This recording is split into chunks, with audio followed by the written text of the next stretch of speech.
Unforgettable sacrifice, remembering those who died serving our nation. Healing for warriors. Wounded soldiers make a pilgrimage to the grotto at Lourdes. Interfaith effort. Religious leaders call for peace and unity after Baltimore riots. And bombs to basketballs. These war veterans hit the hardwood on the road to recovery. Those stories and more on this special EWTN News Nightly for Memorial Day, Monday, May 25th, 2015.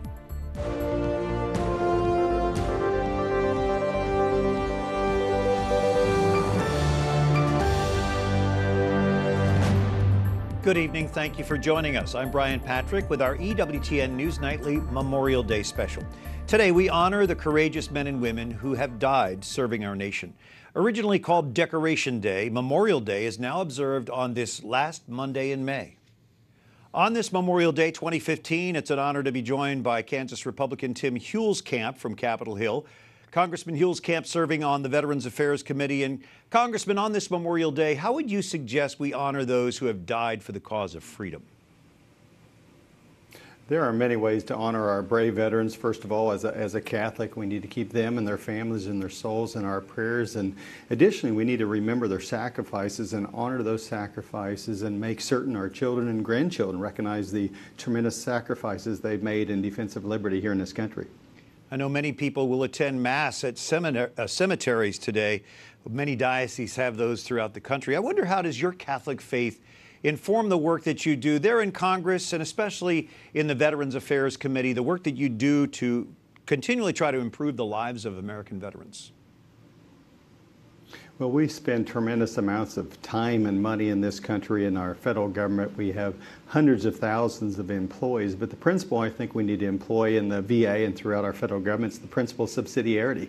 How can we take care of, meet the needs of our veterans? And I believe the closer we can do that, closer to their homes, to their communities, to their families, it's much better than in some far-off capital. And that's what we're trying to do at the VA by give veterans more choices and let their families pick and choose where they receive their health care. These men and women made tremendous sacrifices. They should have the best care in the world, in my opinion, and they should have the care closest to the home. And amongst Americans, they should have more choices than anybody else. And I think that's a very basic principle we should apply to the VA, indeed, throughout much of our government healthcare system. Congressman, are we making any progress since the VA Medical Center scandal, showed that the veterans were not getting in when they needed their help? Have we seen any progress in terms of accountability and transparency in the VA system since then? It is a tremendously slow progress. There is a culture of non-accountability, a culture of non-transparency, a culture of corruption throughout the VA. And there are over 340,000 bureaucrats in that system. It's the largest non-defense agency in our entire federal government. And thankfully, we have many, many bureaucrats doing a fantastic job. But there's a small core of those that should lose their job. And I think we're slowly making progress by giving veterans more choices and say, hey, if you want to choose to go elsewhere, if you'd like to go outside the VA system, offering veterans and their families that choice is a way to clean up the system. But it is oh so slow. I serve on the VA committee. We've had testimony for years about how they're going to clean it up very quickly, but to turn around a system that was put together over decades and has created, again, basically one choice for veterans. You go where the government tells you to go, and it's an uphill battle. But late last summer, we passed legislation offering choice to a certain subset of veterans. I would like to expand that. And so, again, veterans can pick their hospital, choose their doctor, and let families make that choice that's best for them rather than that's best for the bureaucrats of the VA. So, again, we're slowly making progress, and the American people are still outraged and should be even more outraged by waste, fraud, and abuse going on over there, plus these incredibly long waiting lists and the corruption and the out-of-control bonuses. Again, it took decades to mess up the system. It's going to take quite a few years to fix it, and we do that by giving veterans more choices and more options. Congressman Tim Huelskamp, we appreciate your service. Just one last thought on this Memorial Day for Americans honoring our dead. Well, as the nephew of 8 uncles who served in our armed forces, I Lost my last uncle. He was an Army chaplain, served for decades, a Purple Heart recipient in honor of Father Leonard Stagman and all my uncles that served in the armed forces. Let's remember their sacrifices and pray for their souls and recognize through their efforts we become the leading country for freedom and liberty around the world. And one of my efforts has been both in the VA and the Department of Defense is making certain we protect the religious liberties of our members of our armed forces, particularly military chaplains. They're brave men and women. They deserve our protection, our support, and our prayers. Beautifully put. Congressman Huelskamp, thanks for joining us on this Memorial Day. Thank you. And this year marks the 70th anniversary of Nazi Germany's surrender during World War II. Jason Calvi reports from the National Mall here in Washington, where recent ceremonies marking the end of the war in Europe gave veterans a hero's welcome. We're so honored to be here today. Could we have a picture with you? Robert Zimmerman and the 11th Armored Division captured 2 Nazi concentration camps. When we went in there, the bodies were stacked up like wood. Junior ROTC students from Pennsylvania escorted Zimmerman and 11 other World War II vets. That was an honor. It was an awesome feeling. It was probably the best feeling I've had in a long time. The feeling was mutual. It's such an honor to be here to represent the men that didn't make it. Thank you for your service, ma'am. I appreciate it. Thank you very much. Thank you. Margaret Jarek was 21 years old when she served in the Navy. But I woke up this morning and I said, by golly, one way or another, I'm going to get there because I may never get here again. My father was a World War II veteran, and he just passed away, so it's very emotional for me. On this 70th anniversary of victory in Europe, Robert Zimmerman honors the 400,000 Americans who didn't make it home. I still think about all the ones that lost their lives or unable to be here. As another salute, World War II-era planes soar above Washington, honoring the veterans down here. The man upstairs hasn't called me home. When you look around and you see all those graves, and you know you're going to be one of them, you know you're amongst the honored people. Jason Calvi, thank you for that report on this Memorial Day.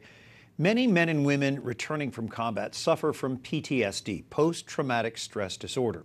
Suzanne LaFranchi spoke with a doctor recently who helps veterans struggling with these mental health issues. Doctor, you were a trauma surgeon in Vietnam, and you yourself, much like MASH, and you yourself suffered from post-traumatic stress disorder. What is it like to have this disorder? It's very challenging in that it affects every aspect of your life. Your relationships, your prayer life, just everything is affected. You said if a helicopter goes over, you sort of cringe. What does it do? It's a deja vu experience. You're back in the field again. It can bring up some very uncomfortable feelings. It sounds like it's torturous to live like that. It's very torturous, and sometimes it leads many of our vets to suicide. What do you think of what the president has signed into law, the Clay Hunt Suicide Act? I think it's prevention? great. Anything that we can do for our vets to help them in any way possible, that's a plus. Here you run, it's the Brothers of Charity, and the Brothers specialize in mental health, and this is the Newman Center? This is the Newman Center. And what are you going to do here? We are going to house veterans with PTSD, also with other medical health issues, and we're going to set up an environment that's going to include good health, good nutrition, group psychotherapy, and less emphasis on psychotropic drugs. And prayer. And prayer. How big a role will God and prayer play? That's number one, prayer. Why is it so important? I think it's important because you have to establish a good relationship with our God. So the Brothers of Charity will live with these veterans? The brothers will be living in community with the Vietnam vets. Community involvement is so important, isn't it, for churches to do this Absolutely. kind of Parishes and the dioceses all over the country are getting more involved in helping our vets and addressing the issues that they face. Thank you for your time and your good works. You're welcome. And millions of pilgrims find peace and healing at the Grotto of Lourdes in France. And Catherine Zeltner has the story of U.S. military members recently visiting Lourdes. Soldiers marching in line, but this time to a place filled with peace. Since 1946, soldiers from 35 nations have traveled to Lourdes each May to pray for healing. As the world marks 70 years since the end of World War II, a group of U.S. military visited the shrine this past weekend, thanks to the Archdiocese for the Military Services and the Knights of Columbus. My greatest hope for this pilgrimage is that it be a time of healing. Lourdes is a place where healing occurs. Soldiers prayed the Stations of the Cross, visited the shrine, and some of the soldiers hoped for physical healing. If I had to do it all over again, I would do it all over again. Paul McQuigg nearly lost his life in Iraq. A shattered jaw, partial tongue amputation, and brain injuries are just some of the wounds he sustained in combat. I've been able to overcome my injuries and learn to live with my injuries through my faith in God. McQuigg says the pain levels have gone down since taking a bath during his trip to Lourdes. I know that this holy place can restore him and take him home without that pain. Not all vets experience miraculous cures, but Archbishop Timothy Brolio says they all receive the gift of peace. It may not be the dramatic throwing away of crutches or breaking a cane, but there is always that interior peace when we put ourselves in our mother's hands. Archbishop Brolio was appointed to the Archdiocese for the Military Services in 2007. That archdiocese was created by St. John Paul II to minister to U.S. Armed Forces. Archbishop Timothy Brolio is the shepherd of the Archdiocese for the Military Services, USA. Archbishop Brolio, thank you for joining us. We appreciate you. I'm very happy to be here on this Memorial Day. An archdiocese is normally defined by geographic boundaries. How is yours defined? Mine is defined by its membership. So it covers all Catholics in the 5 branches of the U.S. military and their immediate families. It covers patients in the hospitals of the Veterans Affairs. And then it covers also any Catholic who works for the U.S. federal government outside of the United States. As we honor those who have fallen in the line of duty, we can't help but think that in the work that you and the members of your archdiocese do, there's a great deal of this. How do you begin to comfort a family who's lost someone to war? Well, I think the first thing that you recognize is that your presence is one of listening and of support. But I think just thanking them for their sacrifice and recognizing that it is a sacrifice for a higher good, I think that brings some consolation. And also, at least as far as believers, assuring them of our prayers and our support in that regard. I would imagine it is a great comfort for those who are serving, especially in war zones, their faith and the support of your archdiocese. That's very, very definitely true. I spent Holy Week in Afghanistan, and the possibility of being with a part of my flock, which is in danger, was really something overwhelming for me. And if one person thanked me, 100 must have for making the trip and being with them. You've been all over the world. You've studied in Rome. You have worked in places like Paraguay and Puerto Rico. What makes the American military, or I should say the members of our military, so unique in this world? I think one of the things is the recognition that they serve for a higher goal, that their preparedness and their state of readiness is all in function of that mission. And they've proven that not only in wartime, but also when they step in humanitarian missions. Haiti being the most recent, well, actually the Philippines being the most recent example. And the fact that our military is able to move into a situation, respond to the needs of that situation, also in a way that is gentle and caring, is really sets it a step above most of similar organizations. Yeah, it's beautiful to see the kindness of our military members in those situations. And I guess finally I would just ask you to offer a short prayer on this Memorial Day for those who have given that ultimate sacrifice, that we can enjoy the freedom that we have today as Americans. All right. Let us pray. Father in heaven, we are grateful for the gift of life. And we, in a special way on this Memorial Day, ask your blessing upon all of those who have fallen in the service of our country and to preserve the liberties that we treasure. We ask that you bring them safely to their eternal home, and also that you shower your consolation upon the families who will never forget their loss, and that you help to fill their emptiness with your presence. We ask all of these things through Christ our Lord. Amen. Your Excellency, thank you for the good work that you and your Archdiocese do and for taking the time to be with us for our Memorial Day celebration. Thank you very much for the opportunity. Coming up, Baltimore bishops, a pastor, and rabbi take the lead in healing racial divides between citizens and law enforcers.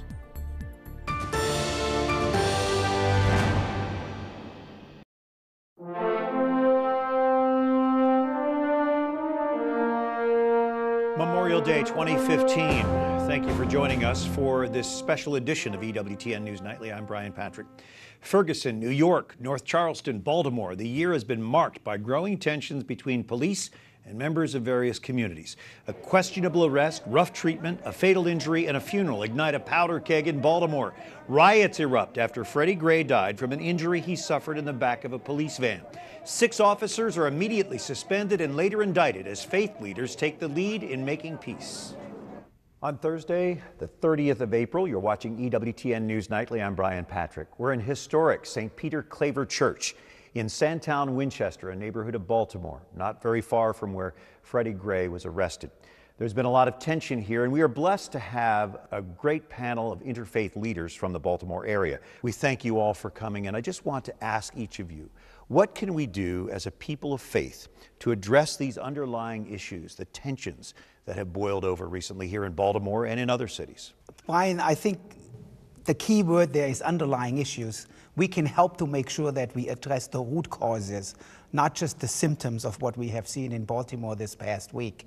As people of faith, I think we can partner with others, government, nonprofit sector, to help with unemployment, affordable housing, and all the other things that lead us to this place. But then I think as people of faith, we are uniquely qualified to help have the conversation on race and on racial relations that this country has so desperately tried to avoid and so desperately needs. I think that we can follow in the footsteps of our shared prophets and speak out against injustice in our communities, speak out for equality in our communities as faith communities. But along with that, we also have to live as religious and moral exemplars, showing by our actions how to live in peace and harmony with one another, so that Baltimore can take the lead from us. I think one of the real tragedies that might result or could possibly result from this situation is that when things calm down, when all the police barricades are down, we return to business as usual. That, in my mind, would be a real tragedy. This is a moment to awaken everyone to the situation. I feel, especially like in the Archdiocese, it's good for everyone, the folks out west, mid-Maryland, all over, to really take an active part in coming together as faith communities to really right this situation that we're in right now. And so it's a significant teaching moment for congregations across the country to provide practical opportunities for applying faith. Faith without works is dead, whether it's at the conversational level to understand the issues, partnering together to address some of the issues, or just thinking deeply about what is God saying to me about this moment and where do I get involved. That's a significant teachable moment that we ought not lose. Bishop Sutton? The rabbi mentioned our shared prophets, and what I'm thinking of right now is Micah. And that great question, what does the Lord require of you? And Micah said to do justice, to love mercy, and to walk humbly before God. And I think those 3 things right there are 3 things that I think faith leaders can really demonstrate for our people and to encourage people to do justice. And justice is called for in this case. What is justice for Freddie Gray's family and justice for the dozens of others? And then the prophet said, love mercy. And of course, that's a heart thing. And we, as people of faith, know about loving kindness, mercy coming from our heart, and then walking humbly before God. Literally, I think we need to be walking our neighborhoods. And I'm encouraging our pastors, walk humbly in our neighborhoods. Is part of the problem that we become such a godless society that we've lost track of God's mercy, and how can we be merciful if we're not in tune with that? I don't think this is a godless society. God is very much in this society. We have forgotten, and it's our job as faith leaders to do it, to remind people God has not left the scene. If we were mindful of God's great love and mercy for us, if we really felt that and know what that meant, then we would be impelled, we'd be driven to be merciful to each other.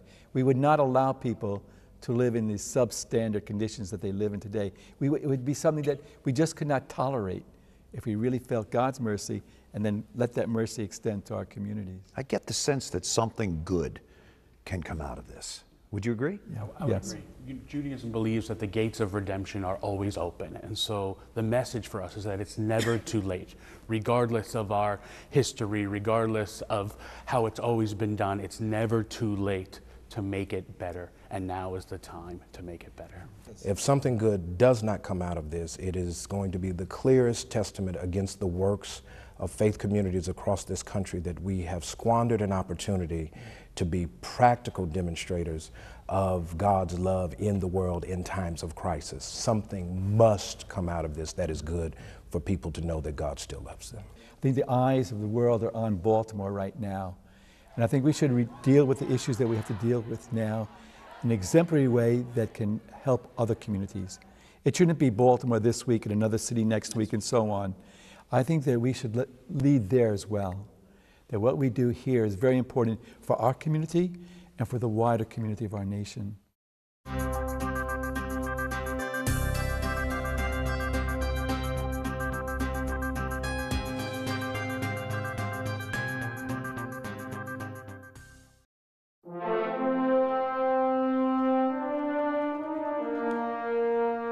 On this 25th of May, Memorial Day 2015, thanks for joining us. I'm Brian Patrick, and each year a special Mass honors those who serve and protect our communities.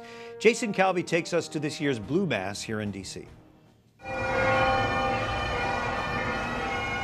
The Blue Mass gets its name from the color often worn by police.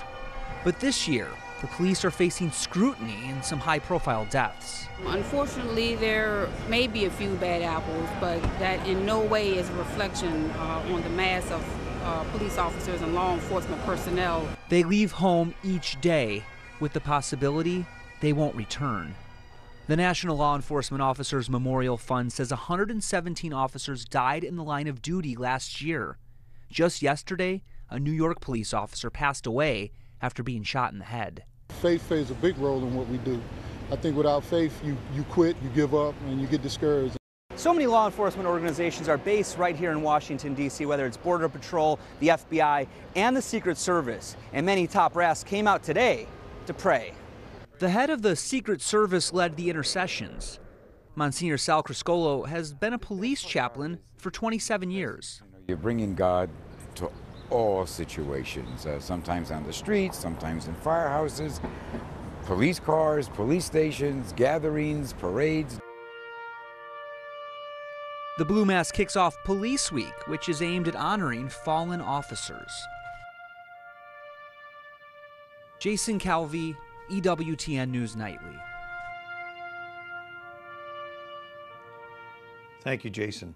At one Florida Air Force base, a group of injured veterans discover the role sports can play on their road to recovery. From bombs to basketballs. Healing for these airmen begins on the wooden floors of an Elgin Air Force Base gym. Yeah, it feels wonderful during active duty. I kind of feel like I'm still a part of the team, I guess. Air Force Sergeant Tino Yulee was severely injured by an explosion while on his third tour of duty in Iraq. He is one of tens of thousands of wounded warriors trying to find a new place in life. One of the biggest questions I always had in my career was, what happened to them after? Tony Jasso is a combat medic, now program manager of the Air Force's adaptive sports program. Do they get better? Yes, absolutely. Camaraderie in the form of layups is their therapy. But there's another goal here. They want to win. A chance to represent the Air Force again, this time at the National Warrior Games next month at Quantico, Virginia. If we win against the Army and Marine Corps, it's very big. A drive that pushes these servicemen and women down the road to recovery. God bless them and their efforts. And until tomorrow, for the EWTN News Nightly team, I'm Brian Patrick. We leave you on this Memorial Day, recalling the sacrifice so many have made so that we can live free. May their souls and the souls of all the faithful departed, through the mercy of God, rest in peace.